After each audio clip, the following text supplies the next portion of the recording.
This is Jonathan Lane from Fan Film Factor, and today I am here with the R of Warp 66 Studios. That would be Mr. Dan Reynolds. The W of Warp 66 is his partner, Glenn Wolfe. Wolfe and Reynolds Productions is what Warp stands for. 66 is the year that Star Trek premiered, and Wolfe Reynolds Productions actually produces the Federation Files, which is an anthology Star Trek fan series, and every episode is different. Instead of having the same crew and the same cast over and over again, they jump around in the Star Trek timeline. So we've had episodes covering everything from, our present and even going back into, like the 1950s, up into the 24th century, the 23rd century, the 22nd century, the 21st century. You guys have jumped all over the place. And I guess you produced, about 10 different fan films now? Do I have that number correct? Yeah, we've done 10 of our own, and we've actually worked on other fan film productions also, either helping them here at Warp Studios or doing CG work for some of the other production companies. So we stay quite busy. Yeah, actually, you guys, I know that as recently as this past weekend, Glenn was hosting, I think the guys from the Avalon universe, they make copious use of your sets. And I think Vance Majors used your sets as well, right? Yes. Yeah. I think he did like 40 or episodes while he was here. Yeah, so there you go, 40 episodes. So and that's a great thing about Warp 66 Studios is that you guys, you don't hog them. You're making them available to other fan groups. And I know you, Dan, you said recently that you do some VFX for folks as well. So what other fan productions have you done visual effects for? We've worked for Randy Landers on 2 of his productions recently. I think that he may have lost the VFX guy. He did, yeah. Potemkin Pictures, by the way, Randy Landers. Yeah, yes. And he's put an open message out on Facebook, and I think it was up for a day or so. And then I thought, well, I'm doing that kind of work, and I don't mind helping if it's not too, it's not too involved, complicated. But he wanted some really simple ship shots, doing different things, and I was able to satisfy that. He was very happy with it, so I guess we'll be doing some more if he needs us. Oh, Reynolds to the rescue! Yay! Yay! So anyway, that's all great. And now let's talk a little bit more about Warp 66 before we get into your most recent fan film, Doppelganger. So for fans who don't know, you have beautiful TOS sets. And for fans who don't know, what sets do you have built and available to use? We have, at my facility, we have a Romulan shuttle interior that you could see on Extraction. That's still there and available. We have the interior of the shuttlecraft. We also have the 3/4 bridge set here. And where Glenn has his studio, there is the corridor, which you would think, it's not much of a set, but it's really integral when you're doing, dialogue scenes and you want to go from one room to the next. That's really important to have. So we have that. We have the briefing rec room. We have sick bay, transporter room, and then Glenn has built on a work area in the back of the studios for changing sets. We're just finishing a film called No Good Deeds, and I'm actually working on it today to finalize most of that editing. And we did a Botany Bay, and when people see, I have a photo of that. And I have a photo of that. I'm going to put that up right now. Take a look at this. It is beautiful. If you look at that, that is a beautiful set, and it's lit. And before it's lit, it's still amazing to look at. But when you light that in a eerily dim environment, it just, I got chills now thinking about it. But we made that set with some visual effects to go from one room to the next with some sliding doors and different effects. And it really turned out well. I'm excited for people to see that. That one's coming up really soon. But that set has been torn down. As soon as we finished that up, I think it took Glenn about a week to build it. And then he immediately tore it down. And I go, oh, don't tear it down. We love this. You know, we may need it for something else. But no, when you don't have enough room, you and I'm constantly looking for buildings that are vacant for where we can utilize and but that set has been torn down. And then we in the film No Good Deeds, there's a motion picture era Kirk's apartment set that was built, and that's going to be torn down. So that's what I'm editing on right now. But it's a kind of a bittersweet situation. Is that the photo I saw? Hold on, sorry to interrupt. Is that the photo I saw where like there's this big green screen and there's all of these like vertical thing? Is that Kirk's apartment? Yeah. Oh wow! I had no idea what that was. I saw the picture posted to Facebook. Like, why you have the green screen with all those like vertical columns? And now I understand. Yeah. Oh wow! What Glenn made that. Will throw a little behind the scenes little a little secret.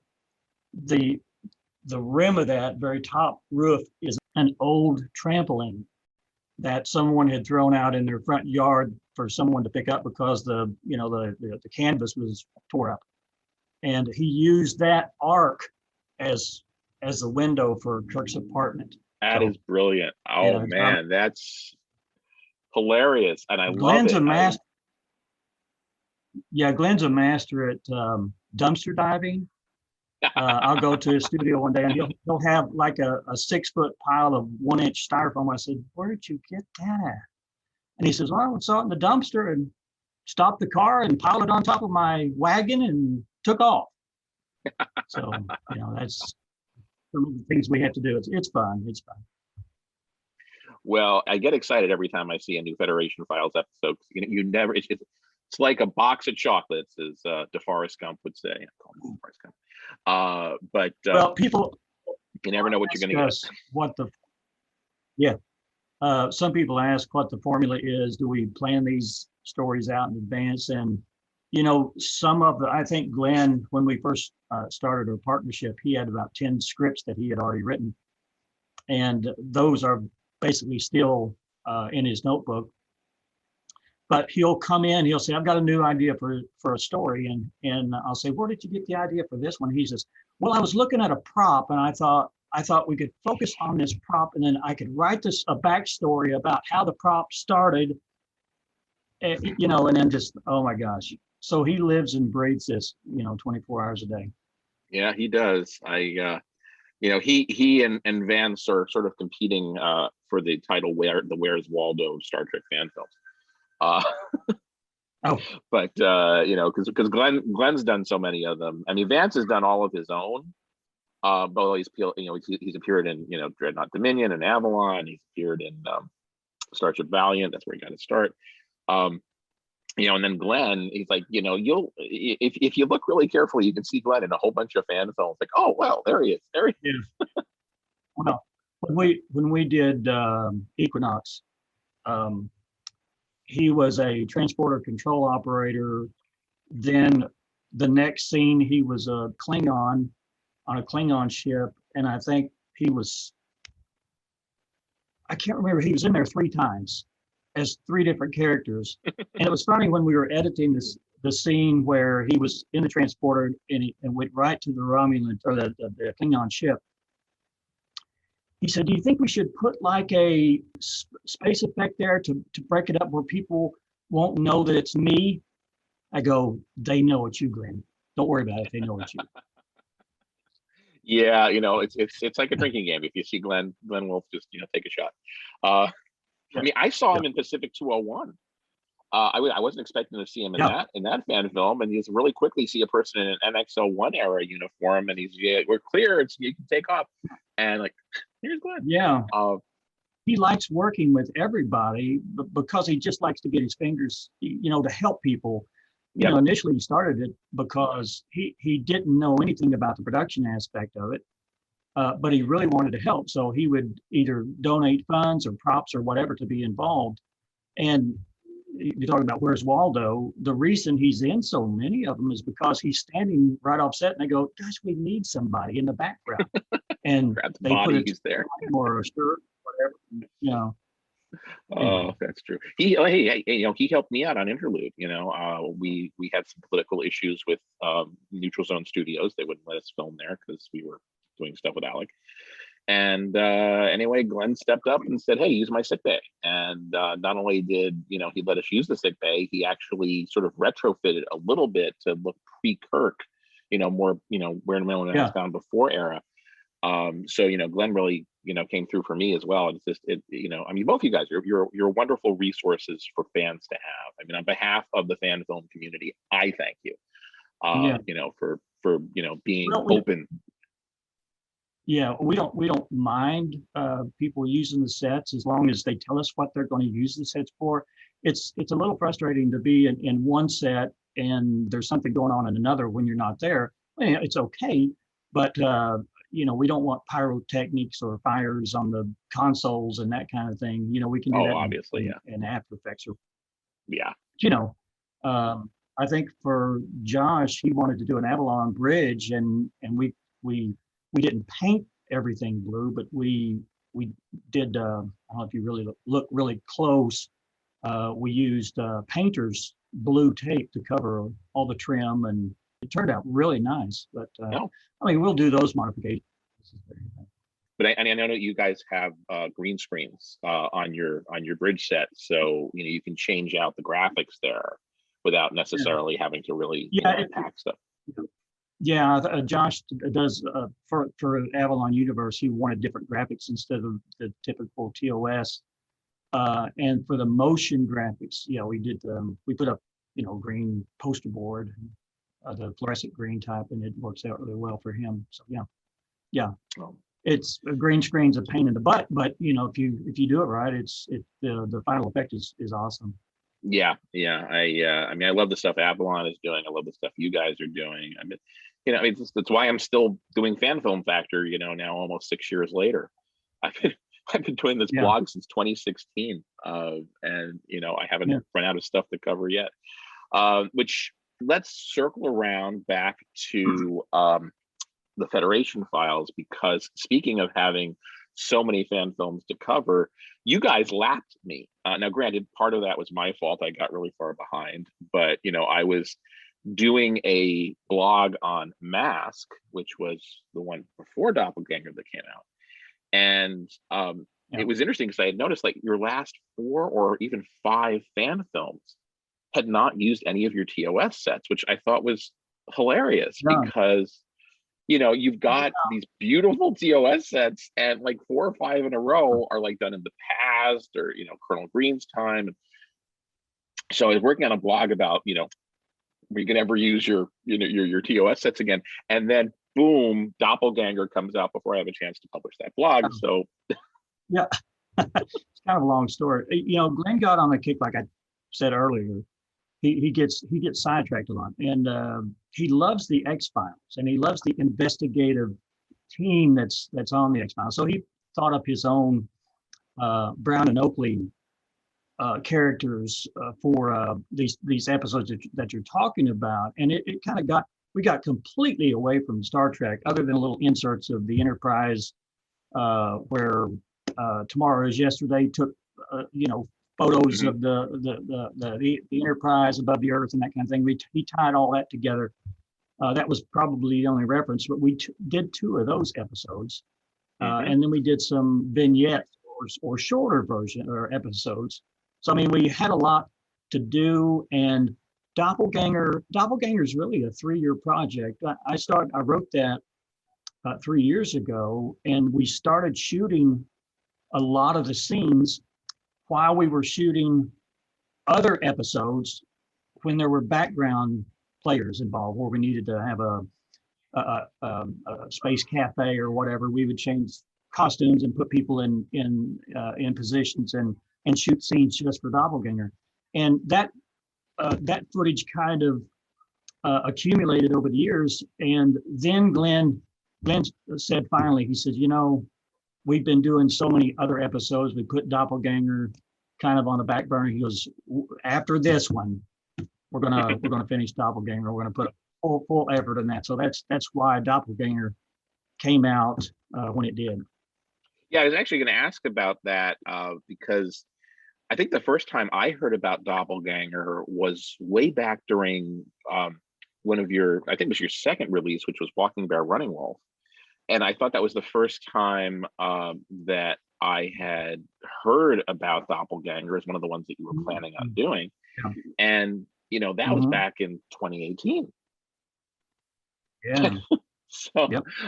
you know, so when I finally saw Doppelganger come out, one of the first questions I was going to ask you is, you know, hey, what took you so long to get the script back in? But yeah, well, like I said, you know, that we had the project. We started Doppelganger, and Glenn was gung ho about other things to do, and I said, well, you know, we've got these major scenes we need to do in Doppelganger, and I can't just get people together to do it.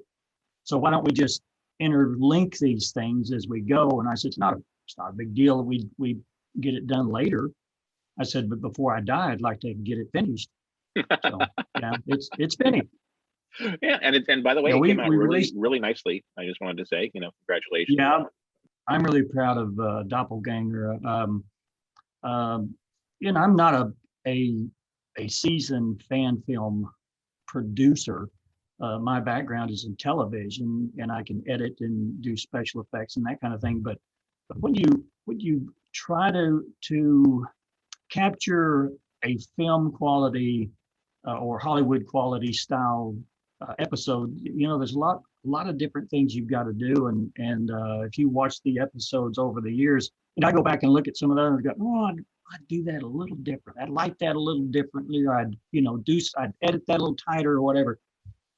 But I think Doppelganger, I went over it and over and over it so many times. And that's really the key to making a well-polished episode, whether it's a fan film or whatever, is to go back and look at it again, polish it, tweak it. You know, it's really amazing how if you take out one little aspect that you notice that's in the scene, and you take that out the next time and it's not there, you know, there's a certain ease that you're supposed to have when you watch stories, you know, visual stories.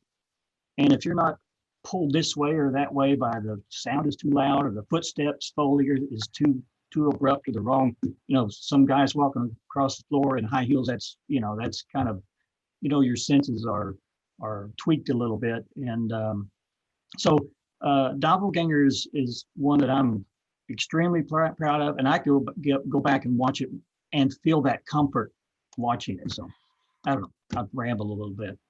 Oh no, that's fine.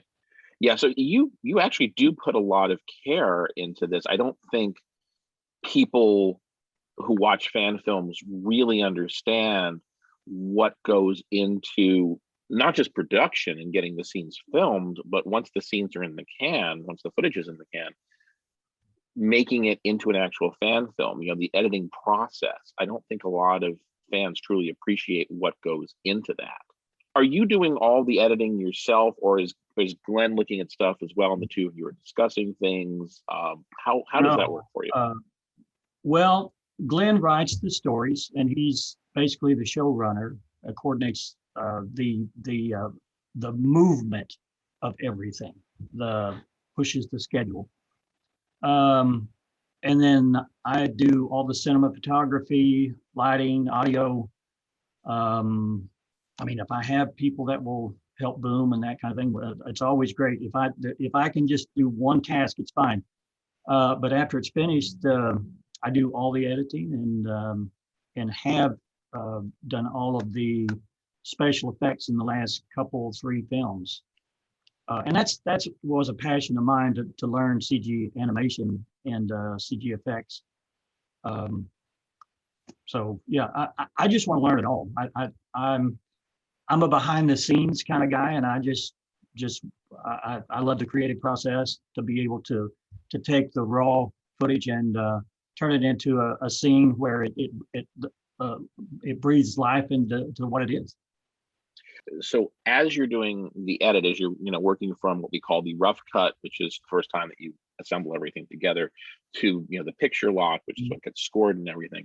Are you showing it to Glenn along the way to get his feedback, or is this pretty much? Oh, yeah. I was wondering if is it your house and nobody come in until I'm going to invite you in, or are you guys pretty collaborative on? Well, actually, he's supposed to be here. Probably he may be here now. I don't know, waiting in the other room, but the cameo, another Glenn cameo. Glenn will come in. We'll just another. Where's Waldo? Right? He's crawling in right here. No, but what I usually do is I'll work the day, and then whatever scene I have or whatever segments I have for that day, I will upload it to YouTube, and then do it. I forget what it's called, unpublished or unlisted. Private. I think it's either private or unlisted. Either. Unlisted. Unlisted, yeah. Unlisted, yeah. And I'll send him the link, and he'll, one of these probably. Then he'll have like 3 or 4 pages of notes, and then we'll go over the notes, and he'll say at 22:48, there's a thread hanging. You need to get rid of that thread, or something like that. By the way, you want to hear a very funny unlisted story? Yeah, sure. So every time Josh would do an edit, he would always put it up as on his Google Drive, so nobody else could access it. Mm-hmm.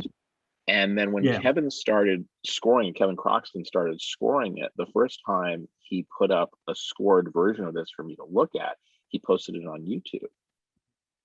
And he said, "Don't worry, it's unlisted," because I didn't want anybody to see it. And I said, "Well, just because it's unlisted doesn't mean people can't see it. Anybody, especially when you have the word, axonar or interlude in the title of it." So he said, "Oh, no, nobody knows about it." And I said, "Okay, well, right now I show 4 views. I know that you've seen it and I've seen it. I don't know who those other 2 people are." And then I refreshed. I said, "Oh, now it's up to 5." And I said, if we go over 10 before this call's over, you're pulling this thing down. And like 3 minutes later, we hit 10 views. I said, "Kevin, pull this down now." I mean, literally, he had posted it 15 minutes before, and we were already up to 10 views. And of course, this is, obviously I didn't want anybody to see it. So, always be very careful with the unlisted.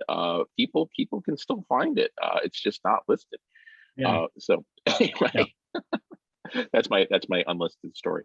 Well, so let him see those, and then we pull them.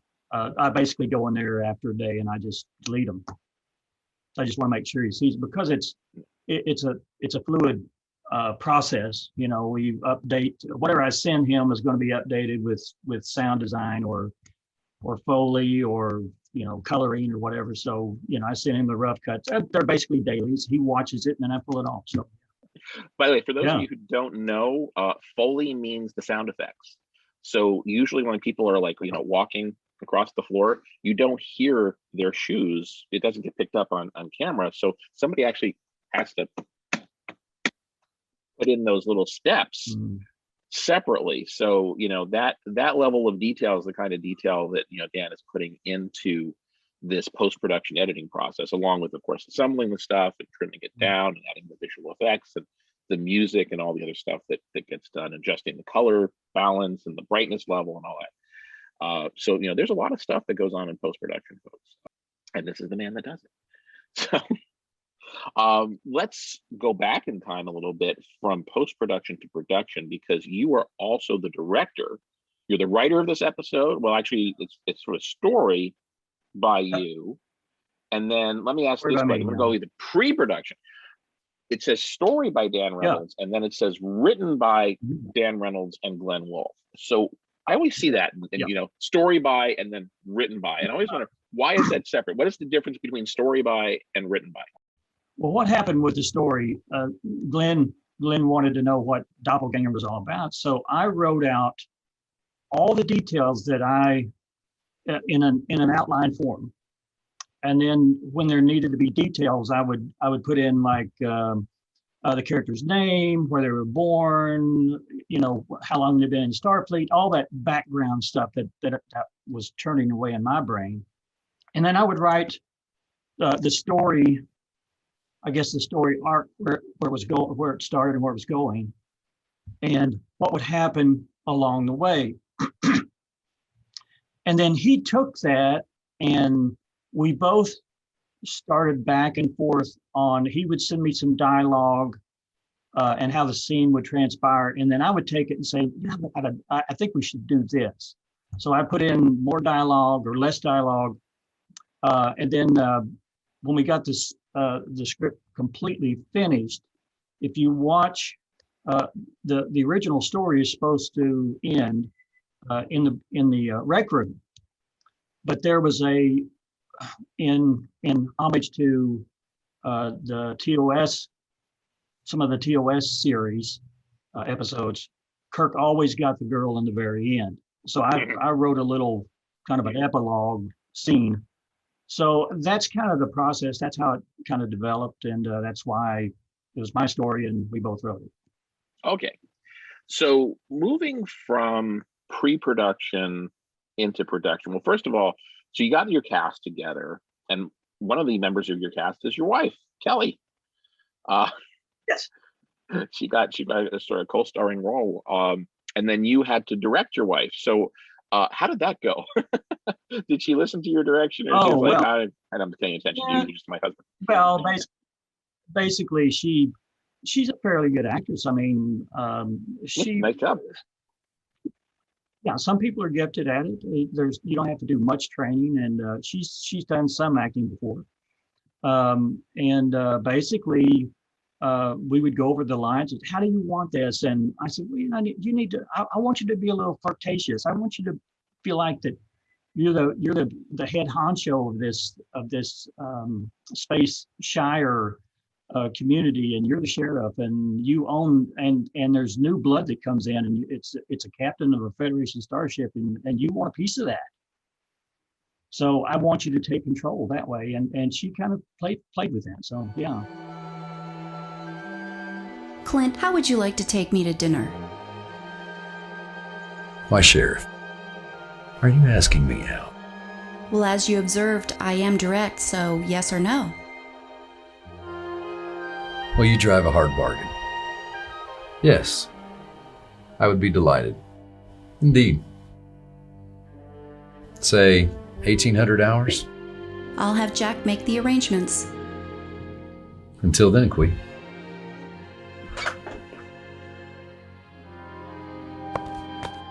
Yeah, she just basically asked me after the scene, she goes, how'd I do it? That's what I want. That's exactly what I want. So we let the actors do what they want, unless we want something really, really, really specific, and then we'll do other takes and either use it or not.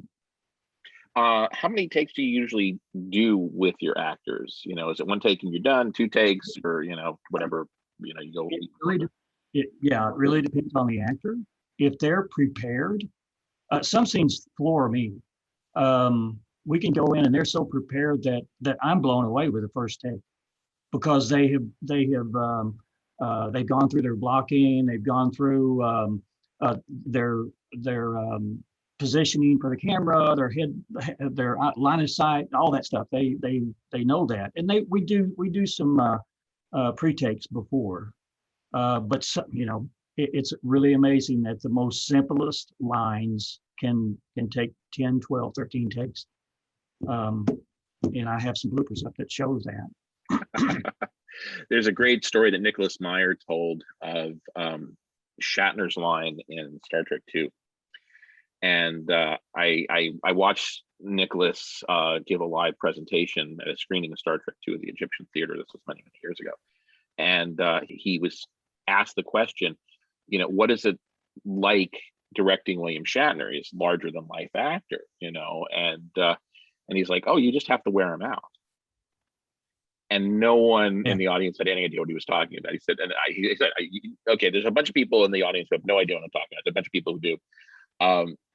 So he said, William Shatner is a very accomplished actor, but he's also a very protective leading man. In other words, he protects that role, and he wants to make sure that he stands out. And so because of that, he has a tendency, as we all know, to many times to overact, over deliver, really put extra drama in that. And sometimes there's nothing wrong with that, but sometimes you need him to dial it back. And he's not necessarily able to do that because of whatever, thing that gets into his head of really needing to be out there. So in the line where they're, doing the prefix code, and they're going to lower the Reliant shields, and Shatner has to, Kirk has to deliver the line, "Here it comes." The first take we do, when he goes something like, "Here it comes," and I yelled cut, said, "Okay, Bill, look, this guy, he's a genetically engineered superhuman. He is a genius. If you deliver the line like that, he's going to know something is up. Okay, so let's dial it back a little bit less big. Let's try it again." And Kirk goes, "Here it comes." I'm like, no. Bill, down a little bit. After 12 takes, Shatner was finally exhausted. He couldn't give anything more to this line. He was just out of energy, and he finally goes, "Here it comes." That was a take I used, he said. That's what I wanted. I just had to get him past himself, and that was what we had. And that's like my favorite, example of doing multiple takes. Sometimes people are afraid to go more than 2 or 3 takes. And my feeling is, look, if you need to go further, go further. Your actors aren't always going to get it right on the first try. And I know that some directors are very, fan film directors I've talked to are very, careful about not pushing their actors, because most of them are volunteers. They're not trained actors, pushing them too far. But I was like, see if you can get a little bit more out of them. See what you can do. It's not like you're paying for film by the foot like they used to. It's digital.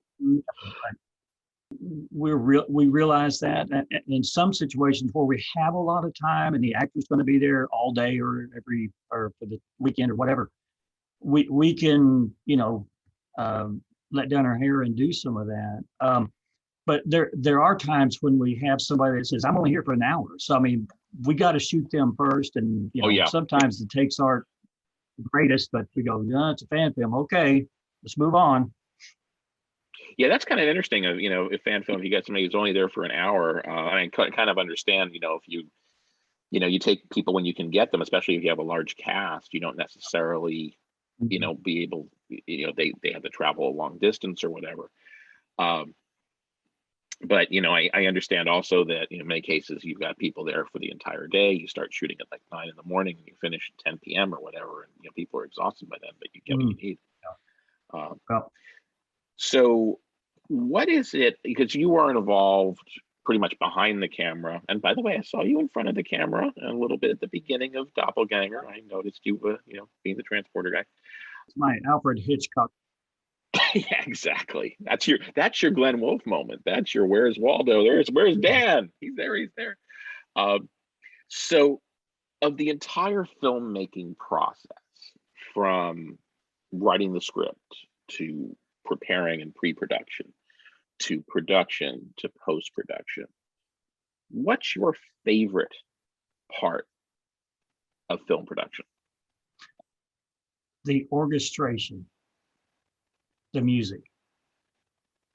I was not expecting that. To me, that is what makes the scene. If some scenes don't need music, but when you find, I'll spend days just listening to tracks and looking at the scene without music, and then listening to music and going back and forth and laying in tracks and seeing how it fits. That seems a little mundane, but that's where the magic is for me. That's where it all comes together, because that's the cherry on the icing.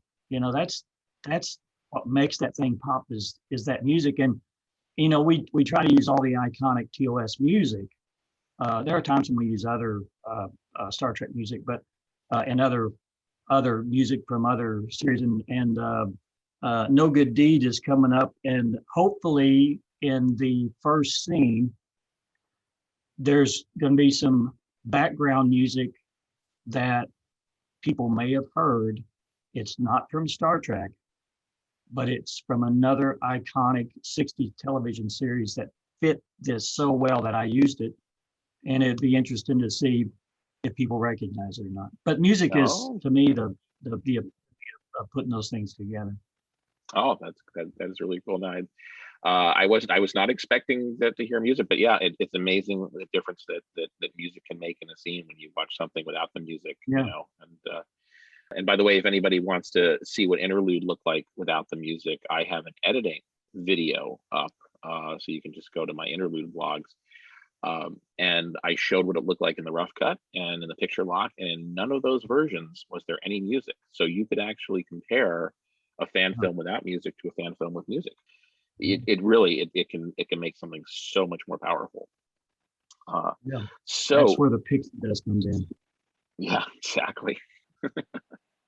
So one last question, and this is a little bit of a throwing a grenade in here, but there's a lot of fans out there who post on Facebook about especially for fan series or whatever.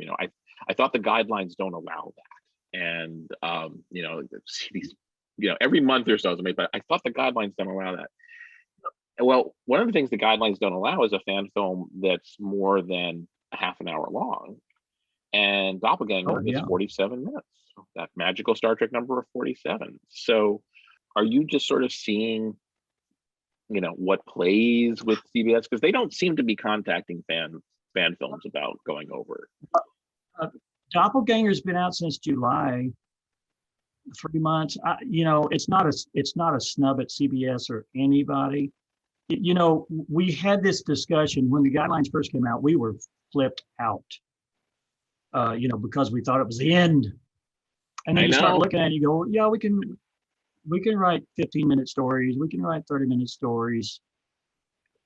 And then you start seeing other people kind of, make non-anthology stories where they have the same characters, and because that's a guideline point too, not to have recurring characters. And then you go, this is about art. This is about the story. I don't want to upset anybody, but I'm doing it out of pure love for Star Trek. We don't make a zipping dime on any of this thing. And I think that's a huge stipulation of how much money you make. Even though they give us, what is it, $50,000 per episode. Yeah, nobody raises $50,000. And this is our golf game. This is our hobby. This is something we have a passion about. We shouldn't be, well, it's not that we shouldn't be asking for money. We shouldn't make it a job, I don't think. And if you do want to make it a job, you should do something else outside of Star Trek. Make other fan films, or make your own productions. There's plenty of outlets now on digichannels that you can sell your wares to. So it's a little long, but if you split that in half, it's only 20-some minutes a piece. So it's not too far away from the 15 minutes. I mean, you can look at it that way, but I do have a contingency plan. If I do get a cease and desist letter and they want me to change it, there's enough footage there we could cut out and do a re-edit. But it's for love and respect for Star Trek, and we don't want to upset guidelines, but they're not rules. They are guidelines to follow. And I would say rules are here and guidelines are here, so we can work within them. And I know that's justifying it, but hopefully, if they see the intent and the purpose of what each production is all about, they will say it's okay. And that's what we're hoping. Yeah, it's one of the things that I tell people. Once again, guidelines, not rules. Uh, CBS has better things to do than to watch fan films. I mean, we watch fan films, but the folks at CBS, they are busy people. Even the folks in licensing, especially the people in legal, they have much bigger fish to fry. And the hassle of even sending a cease and desist letter, I mean, just sending one of those is like $200 to $500 of legal time to figure out, who to send it to write it up, to follow up with them. Is it really worth $200 to $500 just to tell a fan group your fan film's too long? And of course, the other thing is that, are they ever going to open up with full barrels again and go and sue somebody? The thing about the Axanar lawsuit is they literally picked the worst person to sue because Alec found free legal representation, and a year later, this thing was still going. Had they sued Renegades instead, if Renegades had cost $1 million, first Renegades would have gotten sued. I am sure that Sky Conway would have just folded like a chair and said, we're really, really sorry. And he'll probably, we'll take the Star Trek out of it and whatever else. But Alec went to the mat. And so CBS suddenly got stuck with a year-long lawsuit and having like every article about Star Trek that came out in the media saying, oh, by the way, they're still suing the fans. Doesn't look good. And especially if they're suing somebody like, you guys, they're not going to make any significant amount of money off of you guys. So the lawsuit would simply be, look how big and strong we are. They don't need to do that anymore. At Star Trek, they're much more certain about where Star Trek is right now. I realize I'm pontificating, but back in 2016, they weren't comfortable. CBS wasn't good. They'd never produced a Star Trek series before. They wanted to launch Discovery on a pay subscription service. Nobody had done that before. I mean, they had The Good Wife, the Good Fight now. But this was all brand new, and so they were panicked. And when Axanar released the Vulcan scene, the biggest worry that CBS had, and this came out, in the discussion of the lawsuit, in Discovery, that they worried about people seeing the Vulcan scene and inadvertently thinking, oh, this must be the new Star Trek TV series. If Axanar ends up looking like this, Discovery was going to be about the Klingon War before Kirk. Axanar was going to be about the Klingon War before Kirk. They were really, really worried that people would find it on YouTube for free and say, oh, I don't need to go and pay my $6 a month because I can watch it here. That was their, and as much as everybody thinks it was about this or that or whatever, no, it was basically about the fact that it looked too much like it could be Discovery and they didn't want that to happen. So, but CBS is now much more comfortable with Star Trek. They are launching a new Star Trek series once a year, twice a year even. They've gone behind this with everything they've got. And I don't think they're scared of the fans anymore. I think just the opposite. They understand that, finally, we're loyal to them. We're making the fan films, out of love of, for love of Trek. And, you don't have to make a point anymore. We got the point with the guidelines. We're doing our best to follow them. And, if we go a little bit over the time limit, like, we're doing our best to not make it look as good as Discovery or Picard or any of the other stuff we're putting out. I think they appreciate just not having to worry about it. Okay, end of my soapbox. I'll get down off of my soapbox now. There's a precedent there, and I think that they probably wanted to make that precedent and set down some guidelines. And we're working within those. And we may color outside of the lines every now and then, but yeah, we'll see. Yeah, I honestly, since the guidelines came out, it was over 5 years ago at this point, only one fan filmmaker has been contacted. And that was Samuel Cockings when he did Temporal Anomaly. And he hadn't even released the whole thing yet. He had released like a 90-second trailer that included footage of Picard and Riker and Troy and Worf and Data. And that was just waving the red cape in front of the bull. And when I saw that, I go, oh, that's going to be pulled. I mean, that's kind of obvious. Well, what they did was they contacted him. It was very nice. I mean, they kind of contacted him with a certain cease and desist, quality to it. But he said, Um, look, what can I do to bring this out? I can edit out the Star Trek footage. And they said, yeah, that's a definite. And they wanted him to change the music. And I don't think they would have asked him to change the music had he not waved the red cape. Uh, but he said, sure, I'll change the music. Took him another year to get new music done. But he said, the one thing I've got is my runtime. I mean, I filmed this back in 2013.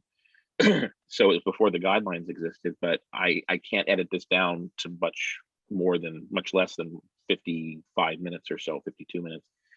And they said, yeah. okay, if you can have the 52 minutes, just make the other two changes and you can release it. And he did. So, I think that's a much different way of being, for CBS than, what had happened in 2016 with Axanar. And I think everybody learned a lot of lessons from what happened there.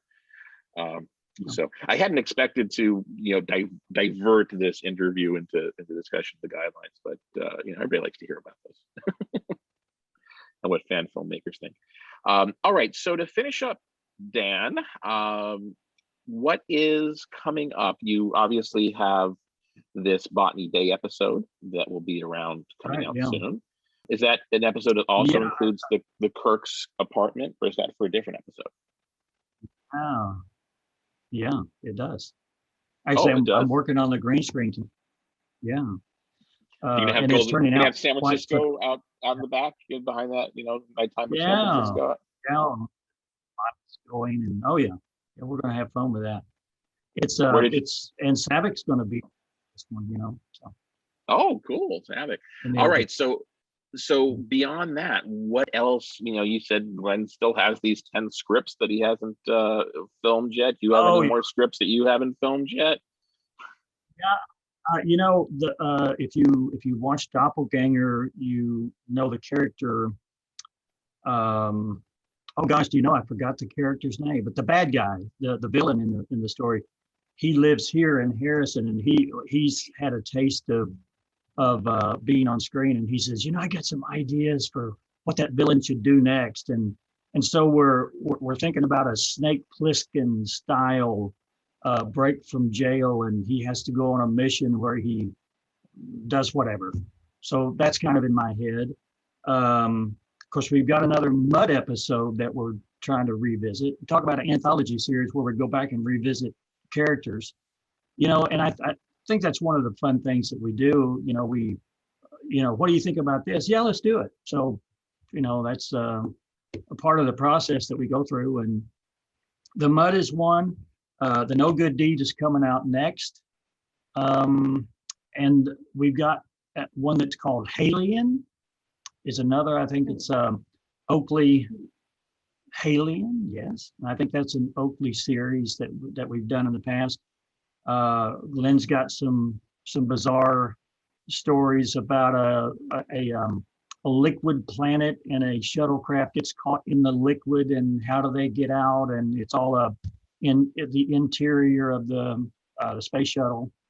So there's different things that we've got going. Oh, and we always like for people to give us ideas. You could get a credit as far as story or help them with a screenplay. Oh, because I've got some ideas. Actually, I did back in the old days. I actually had an idea for a fan film that I never ended up making because I thought it was going to be too difficult to make. But it's sort of been in the back of my mind it was originally going to be a Hidden Frontier episode back when I was more involved with them. And, but this is a great lazy way to do it. I'll just give you my idea and you go make it. Don't tell Glenn; he'll want to do it. Oh well, there you go. It's actually a tough one. But because there's actually like spacewalk scenes. There's actually somebody like floating in space in a spacesuit. You got to get like the Star Trek motion picture spacesuits, which one of the reasons why I didn't want to do it.